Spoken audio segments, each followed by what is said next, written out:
Friends, subject elements of account, part 1, chapter 4, reconstruction of partnership.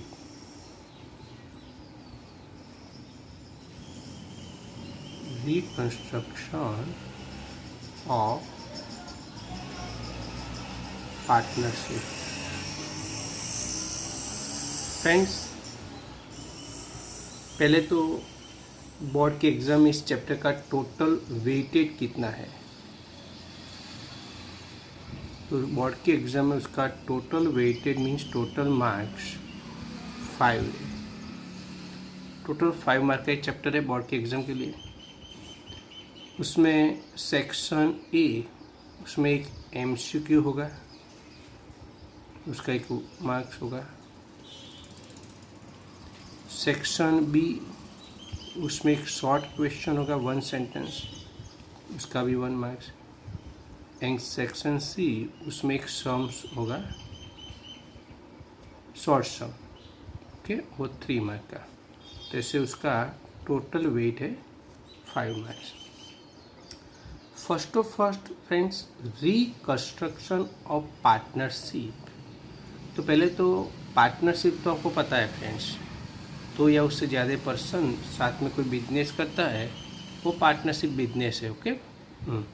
लेकिन partnership क्या है? तो पार्टनर के बीच में जो डील होती है, कौन पार्टनर कितनी कैपिटल लाएगा, प्रॉफिट कौन से रेशियो में डिस्ट्रीब्यूट होगा, वो सब डील होती है, जिसे पार्टनरशिप बोलते हैं। और रिकंस्ट्रक्शन ऑफ पार्टनरशिप क्या है फ्रेंड्स? कोई भी रीज़न से पास्ट जो पार्टनरशिप एक बार डिसाइड हो गई, उसमें कुछ भी चेंजेस आता है, उसे रिकंस्ट्रक्शन ऑफ पार्टनरशिप बोलते हैं। It's means reconstruction of partnership means changes in partnership due to several reasons, okay. तो पहले पार्टनरशिप में क्यों चेंजेस आता है, ओके।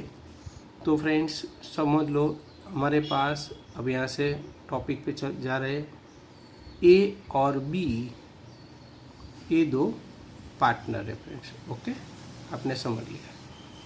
दोनों ने पार्टनरशिप में कोई बिजनेस स्टार्ट किया, 3-4 ईयर ये बिजनेस कंटिन्यू भी रहता है।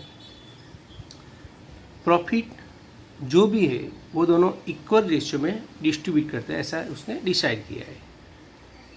समझ लो, मैं एक एग्जांपल लेते हैं, बहुत छोटा सा प्रॉफिट की अमाउंट है। सपोज हमारा प्रॉफिट 10 रुपीज़, ओके। ए और बी 2 पार्टनर है, दोनों बिजनेस पार्टनरशिप में स्टार्ट किया, और उसका जो प्रॉफिट है 1 ईयर का, वो सिंपल अमाउंट लिए अभी 10 रुपीज़। ए और बी दोनों इक्वल रेशियो में एक प्रॉफिट डिस्ट्रीब्यूट करते हैं। तो जो पार्टनर ए और बी दोनों को 10 रुपीज़ में से इक्वल कितना मिलेगा? 5 रुपीज़, ओके। तो उनका ये प्रॉफिट है स्टार्टिंग का। अब after some year other person C admitted in this form, कोई थर्ड पर्सन है, उसका नाम है सी, वो बिजनेस में एडमिट होता है। उसका मतलब 2 पार्टनर थे, अब 3 पार्टनर हो गए। ऐसा डिसाइड हुआ कि जो भी हमारा प्रॉफिट होगा उसका 20% प्रॉफिट पार्टनर सी को देना है। 20% प्रॉफिट किसको देना है? पार्टनर सी को। अब समझ लो फ्रेंड्स, पार्टनर सी के एडमिशन के बाद भी 10 रुपीज़ ही सपोज प्रॉफिट होता है, तो 10 रुपीज़ का 20% 2 रुपीज़ हमने पार्टनर सी को दे दिया। पार्टनर सी को 2 रुपीज़ दे दिया। 10 रुपीज़ में से 2 रुपीज़ पार्टनर सी को दे दिया, तो बाकी प्रॉफिट हमारा कितना होगा? 8 रुपीज़। और 8 रुपीज़ ए और बी दोनों के बीच में इक्वल रेशियो में डिस्ट्रीब्यूट करना है। तो 8 रुपीज़ का 2 इक्वल अमाउंट क्या होगी? 4 रुपीज़, ओके। पूरा टॉपिक समझ लेना फ्रेंड्स। फर्स्ट पहले से रिपीट करता हूँ, ए और बी 2 पार्टनर है स्टार्टिंग में, 10 रुपीज़ प्रॉफिट है, और 10 रुपीज़ दोनों के बीच में इक्वल रेशियो में डिस्ट्रीब्यूट करना है। तो 10 रुपीज़ का 2 इक्वल पार्ट 5 रुपीज़ दोनों को मिल गया। अब after some year new partner, the name of partner C is admitted in the partnership firm. A और बी ने थर्ड पार्टी सी को उसके बिजनेस में पार्टनर बना दिया और ऐसा डिसाइड किया कि जो भी प्रॉफिट होगा उसका 20% प्रॉफिट पार्टनर सी को देंगे और बाकी जो प्रॉफिट है ए और बी इक्वल रेशियो में डिस्ट्रीब्यूट करेंगे। पार्टनर सी के एडमिशन के बाद सपोज 10 रुपीज़ ही प्रॉफिट रहता है सेम, तो उसका 20%, 10 रुपीज़ का 20% 2 रुपीज़ होगा, तो हमने पार्टनर सी को 2 रुपीज़ दे दिया। अब समझ लो 10 रुपीज़ में से 2 रुपीज़ पार्टनर सी को हमने दे दिया, तो बाकी कितना प्रॉफिट होगा हमारा 8 रुपीज़, और 8 रुपीज़ ए और बी के बीच में डिस्ट्रीब्यूट करना है इक्वल रेशियो। तो 8 का 2 पार्ट, इक्वल पार्ट 4 रुपीज़। तो पहले पार्टनर ए उसको 5 रुपीज़ मिलता था, सी के एडमिशन के बाद पार्टनर ए उसको 4 रुपीज़ मिल रहा है, उसका मतलब 1 रुपीज़ उसको कम मिल रहा है। Same as it is partner B उसको 5 रुपीज़ पहले मिल रहा था, आज उसको 4 रुपीज़ मिल रहा है, उसका मतलब 1 रुपीज़ कम मिल रहा है। तो समझ लो फ्रेंड्स, ये पहले का प्रॉफिट था और ये आज का प्रॉफिट है, उसका मतलब ओल्ड प्रॉफिट है, और ये आज का प्रॉफिट मीन्स ये हमारा न्यू प्रॉफिट है। ये सी के एडमिशन के पहले का प्रॉफिट है मीन्स ओल्ड प्रॉफिट, और ये सी के एडमिशन के बाद का लेटेस्ट प्रॉफिट हुआ। ओके, तो उसका मतलब पहले 5 रुपीज़ के आज 4 रुपीज़, तो 1 रुपीज़ कम मिल रहा है। उसका मतलब सी जो पार्टनर एडमिट हुआ उसको 2 रुपीज़ दिया, पार्टनर ए ने 1 रुपीज़ अपने हिस्से में दे दिया, बी ने अपने हिस्से 1 रुपीज़, 1 + 1 मिला के पार्टनर सी को 2 रुपीज़ मिल गया। उसका मतलब ए और बी ने सेक्रीफाइस किया। क्या क्या फ्रेंड्स? सेक्रीफाइस। सी के एडमिशन से ये दोनों का सेक्रीफाइस हुआ फ्रेंड। उसका मतलब फ्रेंड्स यहाँ मैंने अभी बताया कि चैप्टर में 3 मार्क का एक सम आएगा, और 3 मार्क का जो सम है उसमें आपको सेक्रीफाइस और गेन मेथड का ज़्यादातर सम आता है। तो सेक्रीफाइस फाइंड करने के लिए यहाँ से आपने फॉर्मूला बना ली।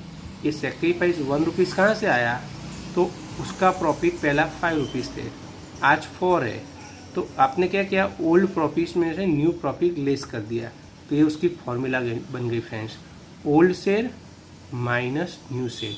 तो फ्रेंड्स आपको कभी भी कोई भी फॉर्मूला का रट्टा नहीं मारना है, ऐसे समझ के करना है। तो आपने पूरा एग्जाम्पल समझ लिया कि कैसे सेक्रीफाइस की अमाउंट हम फाइंड करते हैं। तो ये सिंपल सी उसकी फॉर्मूला हो गई old share minus new share. तो फ्रेंड्स यहाँ सेक्रीफाइस की हम फॉर्मूला लिखेंगे, sacrifice is equal to old share minus new share. Okay, तो फ्रेंड पूरा टॉपिक आपने समझ लिया होगा कि भाई इस चैप्टर में हमें सेक्रीफाइस फाइंड करना है। तो कैसे फाइंड करना है, तो पार्टनर का जो ओल्ड शेयर है उसमें से उसका न्यू शेयर आपको लेस कर देना है, तो वो पार्टनर का सेक्रीफाइस मिल जाएगा। तो फ्रेंड्स इस चैप्टर में जो हमें एक्सरसाइज दी है चैप्टर 4 में,